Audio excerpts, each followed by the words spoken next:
滾水沖雞蛋，睡眠重回8小時。晚上瞓覺容易發夢，總係瞓下又醒下嘅朋友們，你哋再都唔好立亂試埋晒各種偏方啦。話俾大家知個秘密，跟住呢5個步驟堅持去做，等你朝頭早公雞打鳴都嘈你唔醒，輕鬆擁有嬰兒級睡眠。相信好多朋友都聽過滾水沖雞蛋，但係10個街坊入邊有9個都係做錯咗，難怪飲完之後係一啲效果都冇。其實唔係方法冇用，而係你漏咗關鍵嘅呢一步。今日呢，我嚟教大家滾水沖雞蛋嘅正確做法。晚上翻嚟覆去瞓唔好嘅街坊老友，你哋記得認真做好筆記啦。學識呢一個方法，等你眯埋眼就可以瞓得着。塌落床亦都可以瞓得着，就算係行雷閃電都嘈你唔醒。不過我勸你千祈唔好忍得太頻繁，我驚你第2日朝頭早瞓到黃朝白晏起唔到身啊！你係再都唔使到處打聽，到處試埋晒各種偏方，呢啲都係嘥錢嘥時間。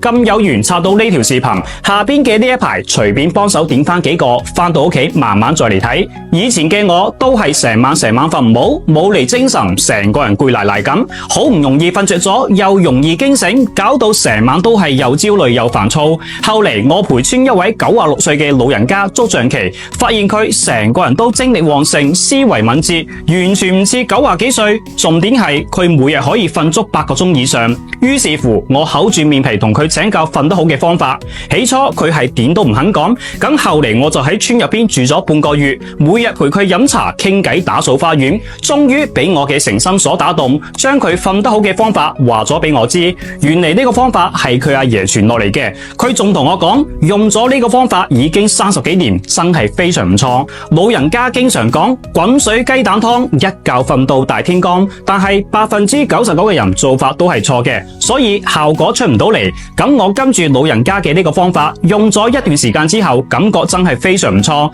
呢幾個月嚟都係一覺瞓到大天光，就連我老婆失眠咗好幾年，跟住嚟做，依家都係塌落床就可以瞓得着，成個人都翻晒嚟啊！家陣嘅社會，無論係後生仔定係上咗年紀嘅老人家，壓力都係比較大，好多人俾呢個失眠問題搞到冇啖好食，冇覺好瞓。就喺上個月，我已經分享過一次，當時有3000幾個人跟住我呢個方法嚟做，1個月之後，好多人都走翻嚟多謝我，包括我身邊嘅親戚朋友，用咗呢個方法之後，個個都爭住嚟請我食飯啊！今日呢，我最後一次將呢個方法分享俾大家，希望可以幫助到咁多有需要嘅街坊朋友。記得點個免費嘅小紅心收藏起嚟，順手分享俾你關心嘅親朋好友，唔小心劃走咗就真係再都搵唔返啦。方法其實好簡單，首先我哋用101度嘅滾水去渌下呢隻碗，提高碗入邊嘅溫度，確保雞蛋打落去可以熟得透。然後我哋轉手打隻雞蛋落去，再用匙羹將佢攪拌均勻。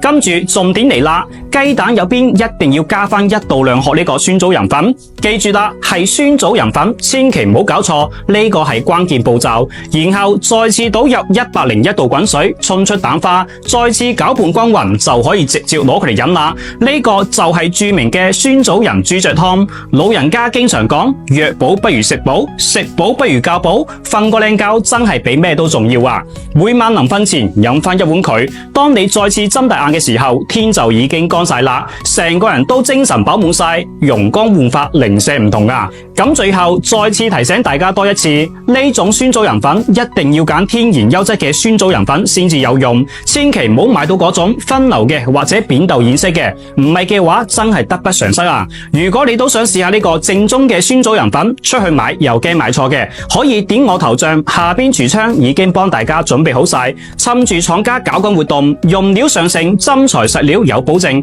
嗱嗱聲帶返屋企試下啦！